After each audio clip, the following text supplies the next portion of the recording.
Is competition more enjoyable? On sports, play, and fun. That ain't no way to have fun, son. Randy Newman. From the sober issues of individual achievement and economic productivity, we now turn, quite literally, to fun and games. Even if competition cannot be defended on the basis of its contribution to performance, proponents may insist that certain competitive encounters are enjoyable. Relatively few people profess to enjoy the frantic scramble for position, prestige, and profit that occurs in the workplace. The reference here is almost always to recreational pursuits. The defense of competition has shifted, so to speak, to the weekend. Competitive games obviously are different from the competition we find in most other realms of our lives. To live with the hope of immediate success and fear of immediate failure in an enterprise which has no significance beyond itself is a totally different thing from living permanently on the brink of that abyss into which competitive industry throws its failures. As John Harvey put it. Still, the fact that competition is so unpleasant, often the source of considerable anxiety, in other contexts is worth keeping in mind as we ponder the question posed by this chapter's title. The pressure to be a winner on the playing field is not totally different from its counterpart in the office, so we are entitled to a measure of skepticism as we consider the prospect of competing for enjoyment. In any case, there is no denying that this country's most popular recreational activities are structured so that one individual or team must triumph over the other. Sports, in particular, are competitive by definition, while, in practice, the extent of their competitiveness is such that George Leonard referred to our overblown, institutionalized, codified worship of winning. Just as competition is the salient characteristic of sport, so is sport, in turn, a prominent feature of American life. The vernacular of football and baseball has leached into the language. We take for granted the astonishing fact that results of various competitive games automatically qualify as news. Indeed, every daily newspaper and local television news program in the country reserves space or time to report on the results of these pastimes. Certain sporting events are among our most popular forms of entertainment, with the Super Bowl being watched in some 40 million households each year. Sociologist Harry Edwards once set out, rather playfully, to determine the relative impact of sports as opposed to politics. At the height of a hotly contested mayoral election in New York City, he stopped 150 passers-by and asked them, "Who is going to win?" 34 people named one of the candidates and most of the rest said, "The Mets." Even if the story is apocryphal, finally, it may be worth thinking seriously about the college administrator who once said he wanted a university that the football team could be proud of. The question of play.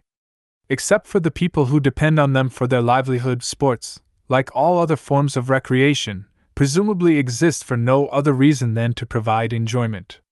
Thus we are led to ask whether competition truly represents the most enjoyable arrangement we can imagine in a recreational setting. Let us narrow the question by first considering the phenomenon of play, which might be thought of as enjoyment in its purest form. The next section will address the larger question of whether we need to compete to have fun.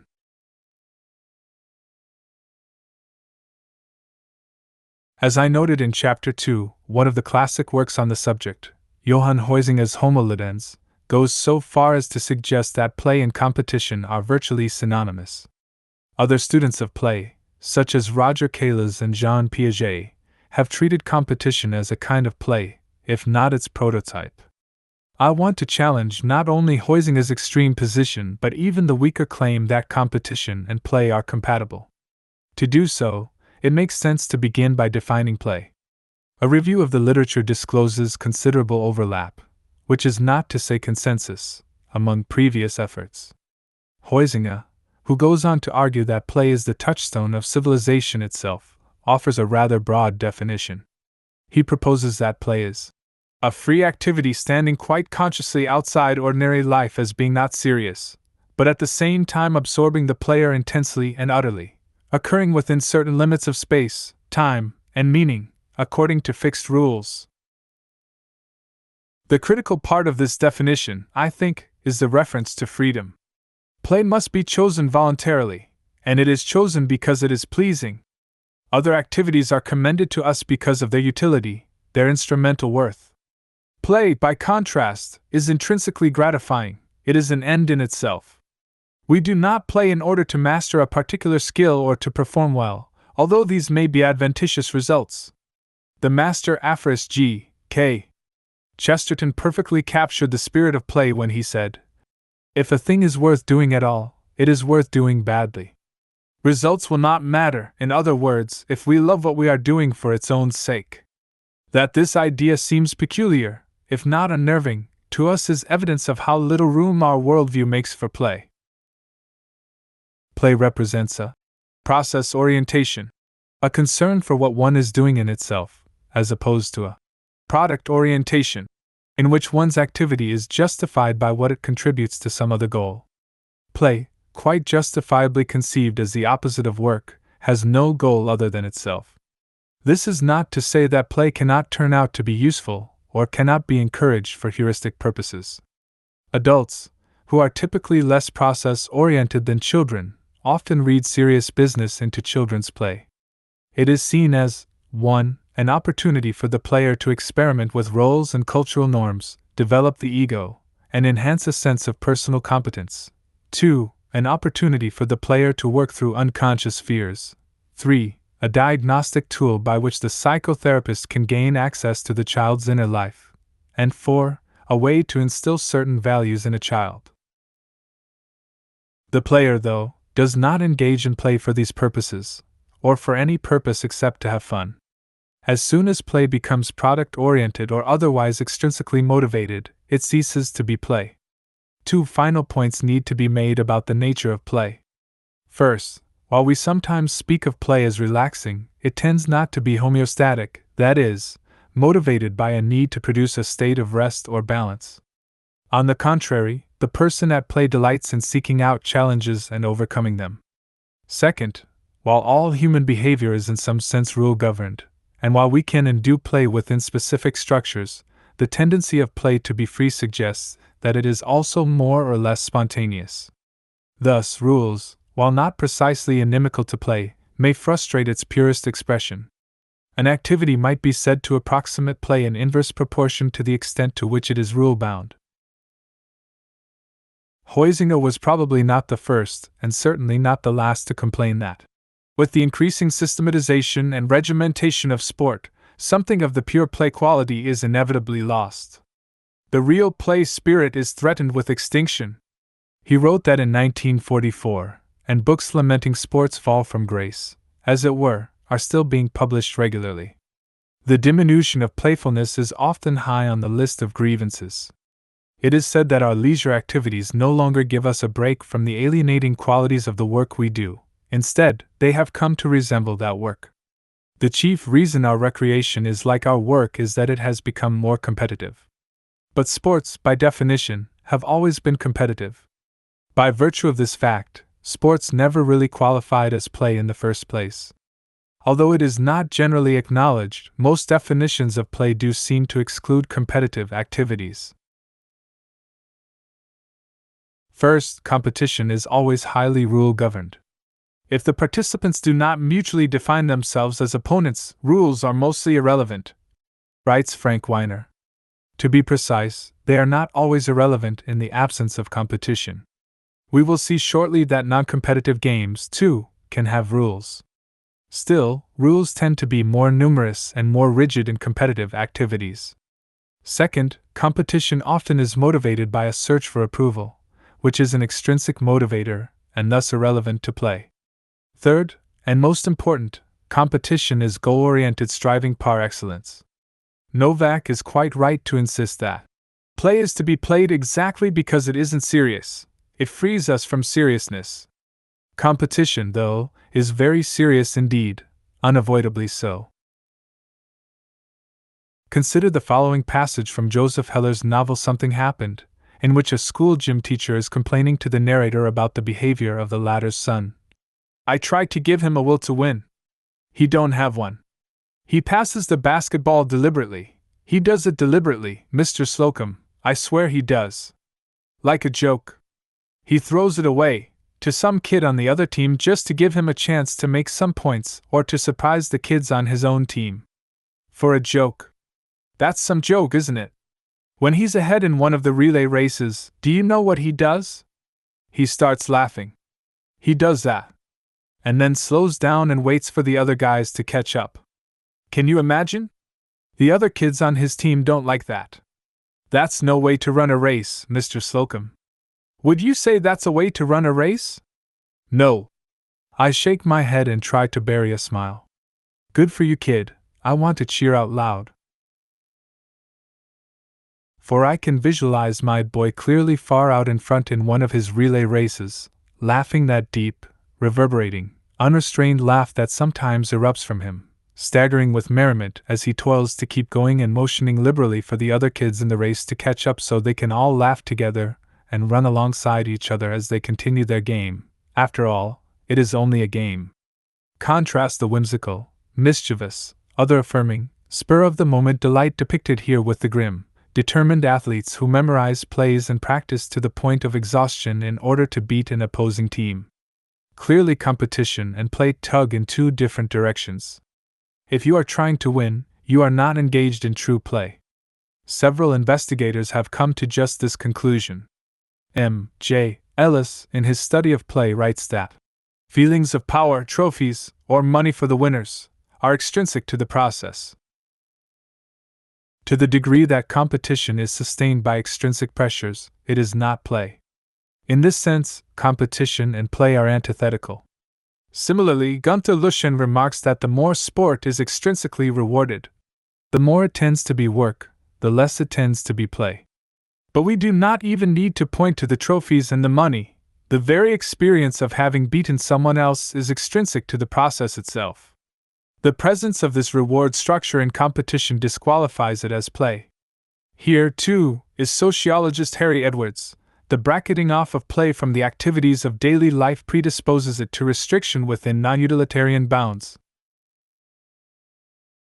Thus, none of the following actors could be considered as engaging in play: the office worker or executive who takes part in a badminton match, substitute, squash, or handball, in order to relax and take a break from the rigors of work, the professional participant in football, the high school and college football participants who see themselves as preparing for a college athletic grant in aid or for a professional career, persons who engage in such activities as card games with the goal of winning or gaining financially, or participants in checkers or chess.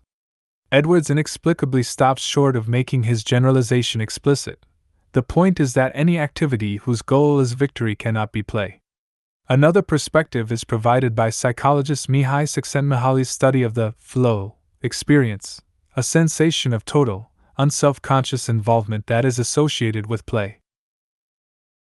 Csikszentmihalyi comments that if basketball is not as flow-producing as composing music, for instance, that is at least partly because its competitive structure fails to isolate the activity from everyday life, making concentration and the loss of ego relatively more difficult. William A. Sadler, finally, notes that sports not only are not isolated from daily life, as play must be, but they actively train participants for that life as it is lived in our society. Athletes often are well aware that what they do is not play, he writes. Their practice sessions are workouts, and to win the game they have to work harder. Sports are not experienced as activities outside the institutional pattern of the American way of life. They are integrally a part of it. In other words, the old cliché is true. Sports prepare one for life. The question which must be raised is, what kind of life? The answer in an American context is that they prepare us for a life of competition. Competitive recreation is anything but a time out from goal-oriented activities. It has an internal goal, which is to win. And it has an external goal, which is to train its participants. Train them to do what? To accept a goal-oriented model. Sports is thus many steps removed from play. The argument here is not merely academic. Even when they do not talk explicitly about play, apologists for sport like to argue that it offers a time out from the rest of life. No matter how brutal or authoritarian sports might be, we are supposed to see them as taking place in a social vacuum. This claim has the effect of excusing whatever takes place on a playing field. While Governor of California, Ronald Reagan reportedly advised a college football team that they could feel a clean hatred for their opponent. It is a clean hatred since it's only symbolic in a jersey. It also has the effect of obscuring the close relationship between competitive recreation and the society that endorses it. That relationship, as Sadler saw, is reciprocal. Sports not only reflect the prevailing mores of our society but perpetuate them. They function as socializing agents, teaching us the values of hierarchical power arrangements and encouraging us to accept the status quo.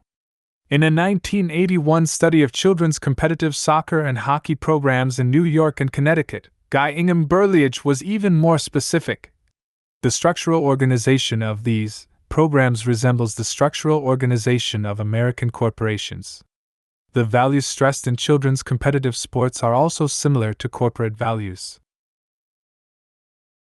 It is hardly a coincidence, then, that the most vigorous supporters of competitive sports, those who not only enjoy but explicitly defend them, are political conservatives. Michael Novak, Spiro Agnew, and William J. Bennett are among those quoted in these pages, or that interest in sports is highest in the more politically conservative regions of the country. Writing in the Journal of Physical Education and Recreation, George Sage observed that organized sport, from youth programs to the pros, has nothing at all to do with playfulness, fun, joy, self-satisfaction, but is, instead, a social agent for the deliberate socialization of people into the acceptance of the prevailing social structure and their fate as workers within bureaucratic organizations. Contrary to the myths propounded by promoters, sports are instruments not for human expression, but of social stasis. Sport does not simply build character, in other words, it builds exactly the kind of character that is most useful for the social system. From the perspective of our social and economic system, which is to say, from the perspective of those who benefit from and direct it, it is useful to have people regard each other as rivals. Sports serve the purpose nicely, and athletes are quite deliberately led to accept the value and naturalness of an adversarial relationship in place of solidarity and collective effort. If he is in a team sport, the athlete comes to see cooperation only as a means to victory, to see hostility and even aggression as legitimate, to accept conformity and authoritarianism. Participation in sports amounts to a kind of apprenticeship for life in contemporary America, or, as David Reisman put it, the road to the boardroom leads through the locker room. One of the least frequently noticed features of competition, and specifically of its product orientation, is the emphasis on quantification. In one sense, competition is obviously a process of ranking, who is best, second best, and so forth. But the information necessary to this process is itself numerical. There are exceptions. One can usually determine who crosses the finish line first just by watching, for example, but competition usually is wedded to specific measures of how much weight, how many baskets, how much money, and so on. Competition not only depends on attention to numbers, it shapes and reinforces that attention.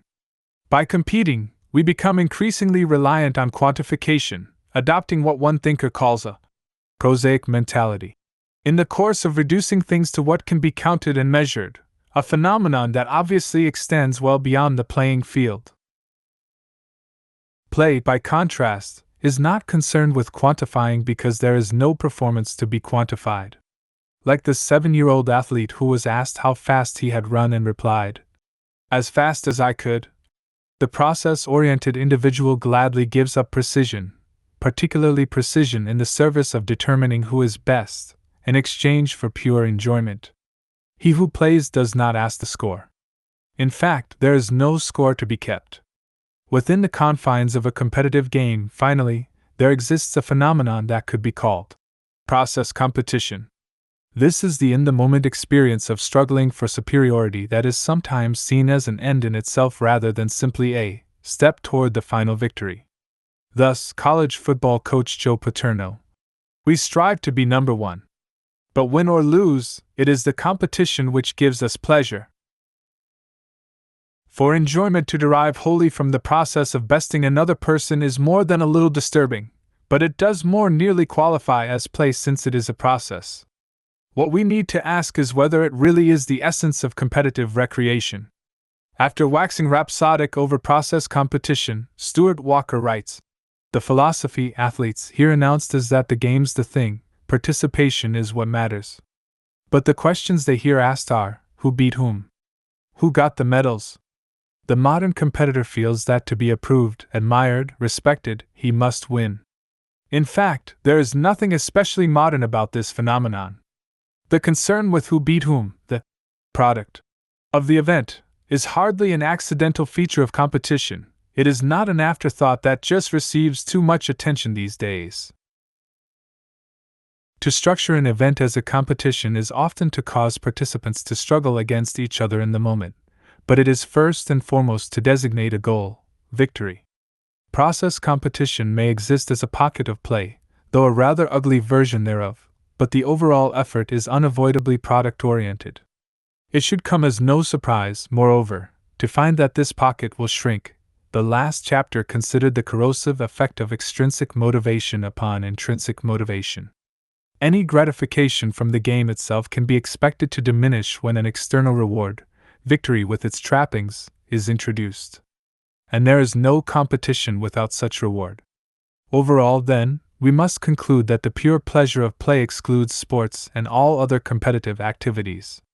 Fun without competition.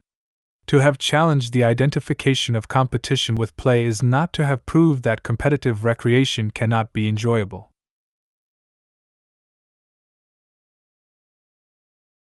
After all, various rule-governed, product-oriented activities do fill our leisure hours.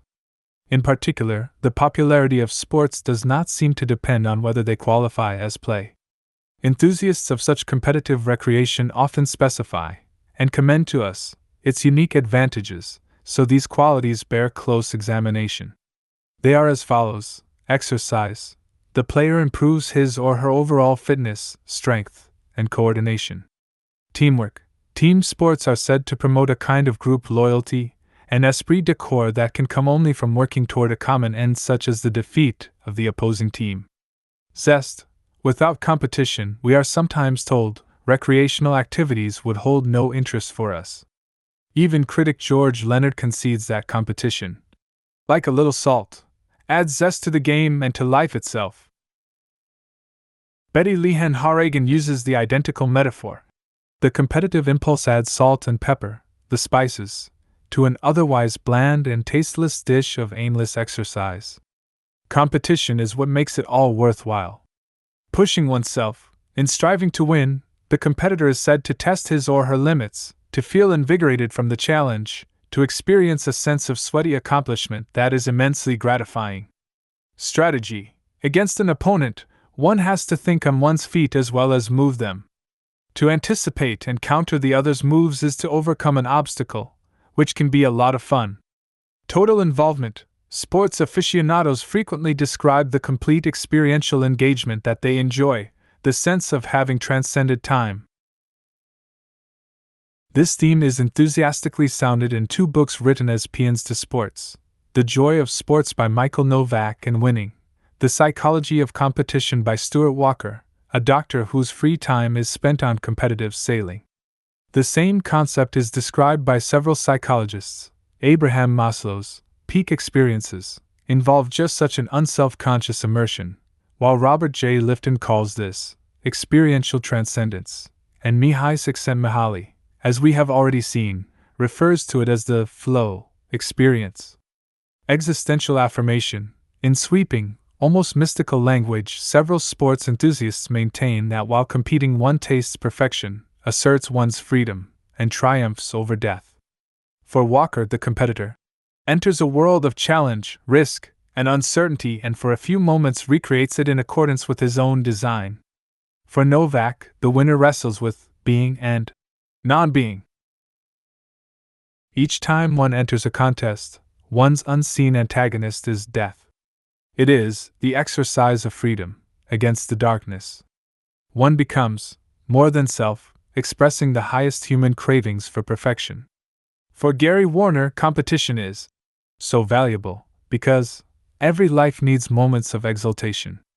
And for A. Bartlett Jamati, former president of Yale University, winning has a joy and discreet purity to it that cannot be replaced by anything else.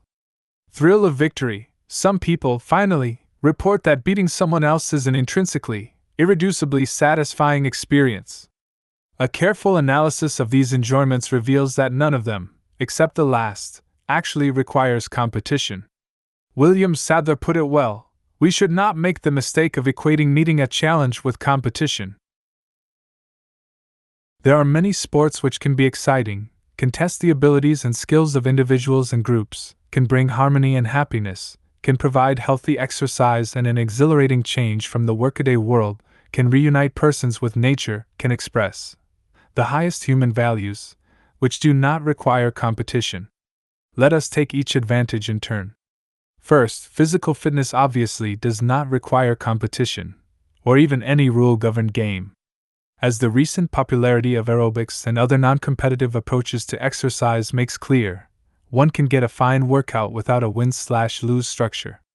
Second, the camaraderie that results from teamwork is precisely the benefit of cooperative activity, whose very essence is working together for a common goal. Intergroup competition, the creation of a common enemy, a we versus they dynamic, is not necessary for group feeling, as I will show in Chapter 6.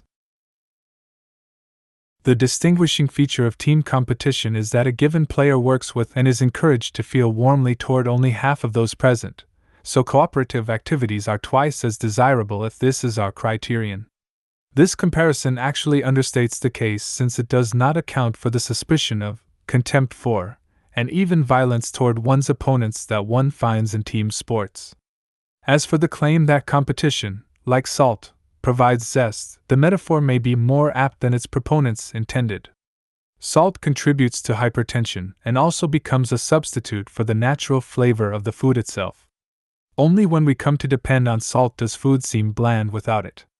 Similarly, competitive games create something very like an addiction, so that recreation without the possibility of victory becomes less exciting. It is not only work that is poisoned by the philosophy of competition, wrote Bertrand Russell. Leisure is poisoned just as much. The kind of leisure which is quiet and restoring to the nerves comes to be felt boring. Perhaps a better analogy is provided by the task of trying to interest a TV-dependent child in reading.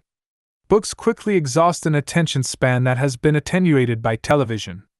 We might benefit from being weaned from what one critic called the glass teat, just as we may eventually know greater pleasure from unsalted food and non-competitive recreation. The dependence on sports to provide a sense of accomplishment or to test one's wits is similarly misplaced. One can aim instead at an objective standard or attempt to exceed one's own previous record, the latter being what some people mean by the unfortunate phrase, competing with oneself. Such non-competitive striving can be very satisfying indeed, and cooperative games requiring skill and stamina similarly seem no less invigorating for the absence of a winner and a loser at the end.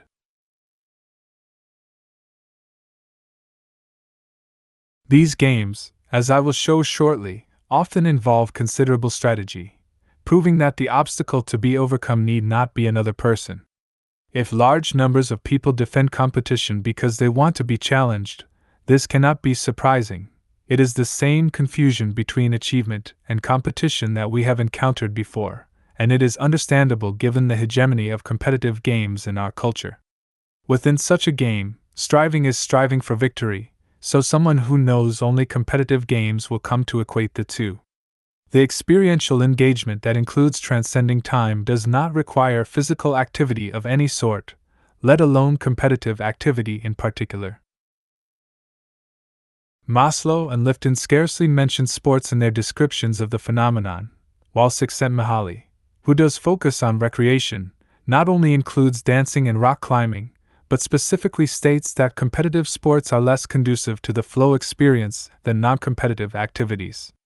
It may be possible to achieve this sensation in competition, including in battle then, but one hardly needs to compete in order to experience it. Precisely the same is true of the grander claims made to the effect that sports represents an existential triumph. Anyone oriented towards spirituality to the extent that playing football becomes a religious experience is likely to find many activities have a similar effect. Rebelling against death and flexing one's freedom, meanwhile, were central themes for Albert Camus, but his attention was directed toward love and creation, and toward rebellion against injustice, as the means for living these things. Camus' later works reflect a special emphasis on the need to work with others and affirm their humanity as part of our own expression. This principle is reflected in the writings of such religious existentialists as Martin Buber and Gabriel Marcel, both of whom probably would have been appalled to hear competition cited as an example of affirmation and transcendence. This leaves only thrill of victory, the base justification that it feels good to prove oneself better than someone else, to succeed by making another player or team fail. In practice, it is difficult to isolate this rationale from the others. The gratification thought to result from competition itself can in many cases be traced to a feature that actually does not require competition at all. Thus, it is difficult to know how widespread is the irreducible enjoyment of beating other people. To whatever extent it does exist, though, we cannot just assert that someone who claims that this does bring him pleasure is mistaken. You only think it's fun. On the other hand, it is quite appropriate to explore the psychological dynamics of such enjoyment, and I will attempt this in the next chapter. For now, let me simply say that the pure pleasure of competitive triumph is first cousin to the pleasure of punching someone in a state of manic excitement. Perhaps the best we can do in either case is to insist that because of both its psychological origins and its consequences to all parties concerned, this is a pleasure we should not nurture and encourage. Both as individuals and as members of a society, we would do better to take our enjoyments from more constructive, or at least less destructive, pursuits. The free time activities we set up for ourselves and our children ought not to reflect and perpetuate our least admirable inclinations. The constituents of enjoyment that are used to argue for recreational competition actually do not, for the most part, require competition at all. We do not need to try to beat other people in order to have a good time. Why, then, are competitive games so popular? The first response is that the extent of their popularity may not be so great as we imagine, at least if participation is our standard of measure. Some people, of course, avoid or drop out of sports because of disabilities, other interests, an aversion to exercise, and so forth. But a huge proportion dislike such activities precisely because they are competitive. For many children, competitive sports operate as a failure factory which not only effectively eliminates the bad ones but also turns off many of the good ones, writes sports psychologist Terry Orlick. In North America, it is not uncommon to lose from 80 to 90% of our registered organized sports participants by 15 years of age. Research in non-recreational settings clearly shows that those who are not successful in initial competitions continue to perform poorly, thereby setting up a vicious cycle. Other research suggests that these individuals drop out when given the chance. Many people who defend competition actually encourage this, invoking a survival of the fittest ethic. School athletic programs implicitly do likewise, concentrating resources where the very best athletes are. Expressions of indifference or even satisfaction when many participants drop out of a given activity are disturbing under any circumstances, but they seem particularly outrageous when it comes to recreation. What, after all, is the point of games if not to encourage widespread participation and enjoyment? This sort of attitude has become self-defeating. Moreover, since many accomplished, or potentially excellent, athletes find the competitive pressure distasteful and onerous enough to bail out. The situation has reached the point that dozens of magazine articles and popular books are published every year decrying the excessive competitiveness of children's athletic programs, such as Little League Baseball. The spectacle of frantic, frothing parents humiliating their children in their quest for vicarious triumph is, of course, appalling, and the cheating and violence that result will be explored in a later chapter. For now, consider the simple fact that these experiences with competition are so unpleasant as to lead uncounted children to leave sports permanently. Is this mass exodus a bad thing? Unlike most critics, I am not at all sure that it is. In order to regret the fact that children are turned off to sports, you must assume that competition itself is unobjectionable if not delightful, and that potential athletes are alienated only because they receive too large a dose. I propose instead that while ill effects increase in direct proportion to the extent of competitiveness in an activity, it is competition itself that is to blame, although its effect will depend on an individual's temperament and specific experiences. There is no threshold of competitiveness below which we could expect all children to enjoy sports. From this position, it follows that disaffection with sports should not occasion regret on our part, unless children generalize their reaction to all physical activity.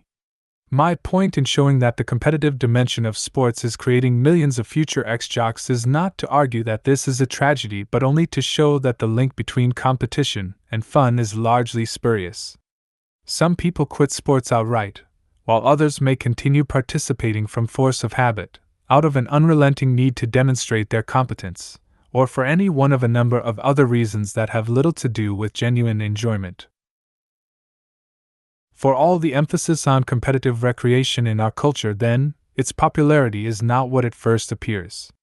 But what of those who do enjoy such activities? A cross-cultural perspective is helpful here, reminding us that the members of some societies not only cooperate in their work but also enjoy non-competitive pastimes. The unavoidable implication is that we are socialized to regard competition as an indispensable part of having a good time. We have been raised to associate recreation with the win/lose model that pervades our society, to assume that having fun means someone has to wind up a loser. We enjoy what we have been brought up to enjoy. A child in our culture knows without thinking how he is supposed to have fun with his friends, play a game whose structure requires that not everyone can be successful. When he does not play, he goes to watch other people play such games. This socialization is so thorough that alternatives to competitive recreation are almost inconceivable to many of us. How can it be a game if no one wins? We ask, with genuine puzzlement, the same puzzlement occasioned by talk of cooperative education. In resisting competitive recreation, most liberal-minded writers have implicitly or explicitly suggested that we should place less emphasis on winning.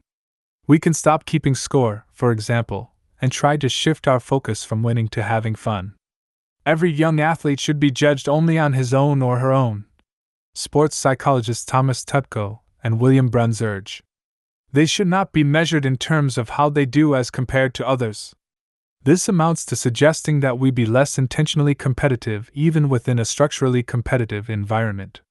Like most reformist approaches to systemic problems, this recommendation is likely to be limited in its effectiveness. Where we are unable or unwilling to abandon competitive games, minimizing the importance of who wins and who loses does indeed make sense. But the usefulness of this approach depends on the kind of game involved. It is relatively easy to stop keeping score in golf, which consists of two or more people taking turns at independent pursuits, and then comparing their success at the end. A more interdependent competitive activity, however, makes this far more difficult, if not impossible. One simply cannot expect two tennis players to place their shots in such a position, provided they did possess the necessary skill, as to assist in the increased development of the opponent. This is simply not the reason for the sport as we know it today. The name of the game is win. It is not merely that tennis is structured so that only one player can win in the end, but that in each instant of play success consists in hitting the ball so that one's opponent is unable to return it. All team sports, as well as most competitive indoor games, e.g., chess, poker, are more like tennis than like golf. In such cases, well-meaning exhortations to be less competitive seem naive at best. To say we find competition enjoyable because we are socialized to do so is not merely to say that we teach our children to want to win, but that we offer them games where the whole point is to win. The only real alternative is non-competitive games, and children, as we saw earlier, generally prefer these games once they are exposed to them, an extraordinarily suggestive finding. But how are such games played? All games involve achieving a goal despite the presence of an obstacle.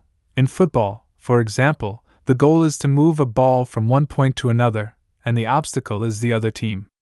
In non-competitive games, the obstacle is something intrinsic to the task itself rather than another person or persons. If coordinated effort is required to achieve the goal, then the game becomes not merely non-competitive but positively cooperative. Such coordination invariably involves the presence of rules. While competitive activities are particularly dependent on rules, and inflexible rules, at that, it is not the case that the only alternative to competition is the caucus race, described in Alice in Wonderland, in which participants began running when they liked, and left off when they liked. While such an activity more closely approximates pure play, non-competitive games are generally rule-governed. Thus, the presence of rules does not imply the presence of competition. Partly because they do have rules, non-competitive games can be at least as challenging as their competitive counterparts. They are also a good deal of fun, and, like the caucus race, can have the happy result that everybody has won and all must have prizes. Consider musical chairs, an American classic for small children. In this game, a prototype of artificial scarcity, X players scramble for X, 1 chairs when the music stops. Each round eliminates 1 player and 1 chair until finally one triumphant winner emerges. All of the other players have lost, and have been sitting on the sidelines for varying lengths of time, excluded from play. Terry Orlick proposes instead that when a chair is removed after each round, the players should try to find room on the chairs that remain, a task that becomes more difficult and more fun as the game progresses. The final result is a group of giggling children crowded onto a single chair. This is only one of hundreds of non-competitive games that Orlick has invented or discovered, and they have been collected in the Cooperative Sports and Games Book, 1978, and the Second Cooperative Sports and Games Book, 1982.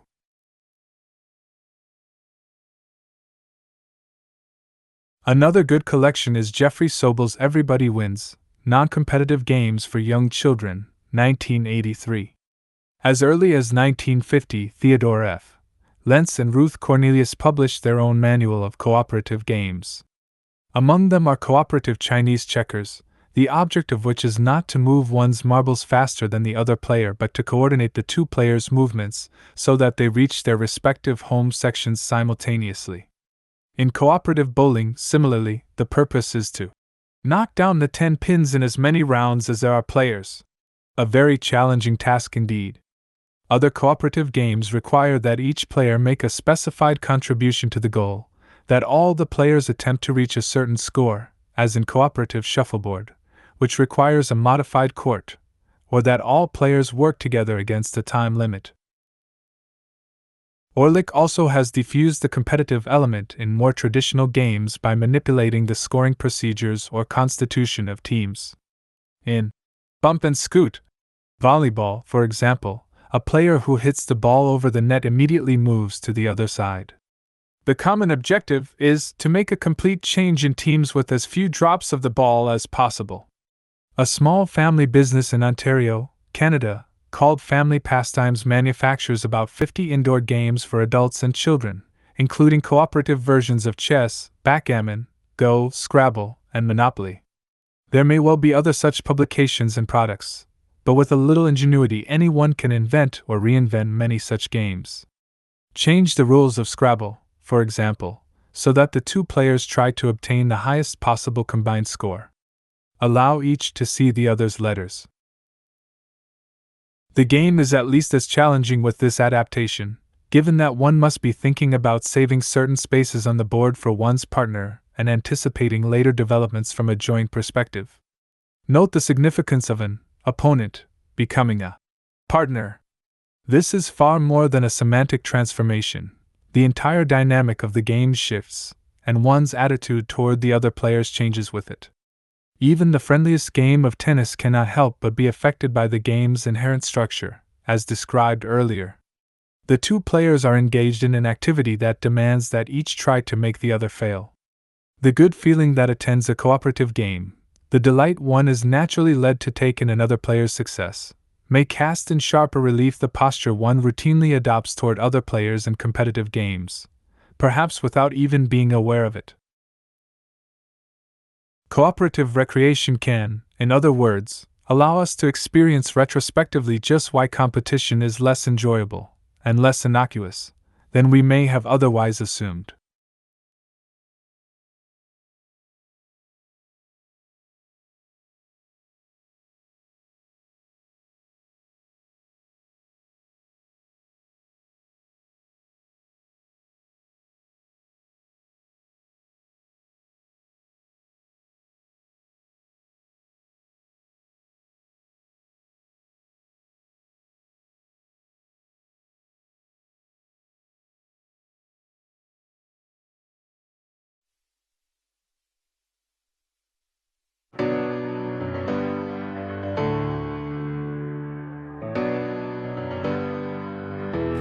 Imagine a public that thinks on its own. No more lies from the throne, no more minds overthrown.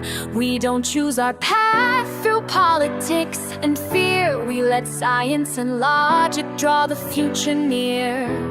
Imagine no war, no battles to fight, just hands reaching out, not fists in the night.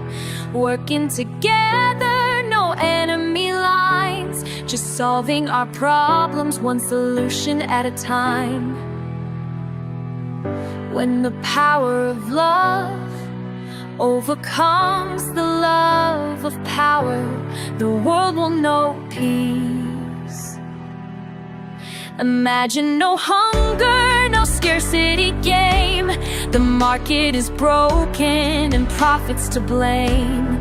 Science is truth, but it's chained by the lie that money must rule and hope must die. Imagine no rich and no poor on the street, where health and well-being are no longer elite. Inequality breaks us, that's what science found. So let's level the earth, not just the battleground. When the power of love overcomes the love of power, the world will know peace. No more modern art that echoes despair. Let's create beauty that shows we care. No more dogma, fear, or shame. No torture in a holy name.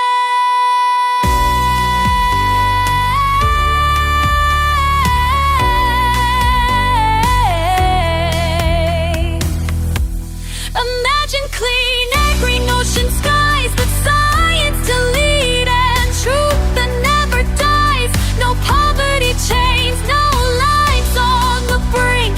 Our problems are politics, they're technical, we think.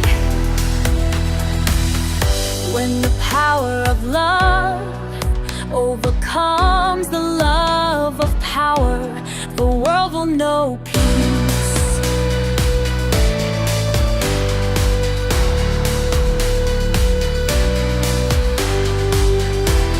Imagine if the Zeitgeist movement dream came true, if the Venus Project showed us what to do.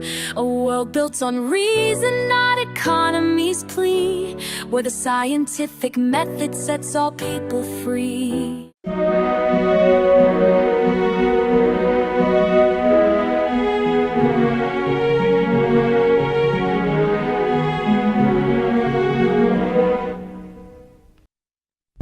When I was walking home from school, they asked me for my money.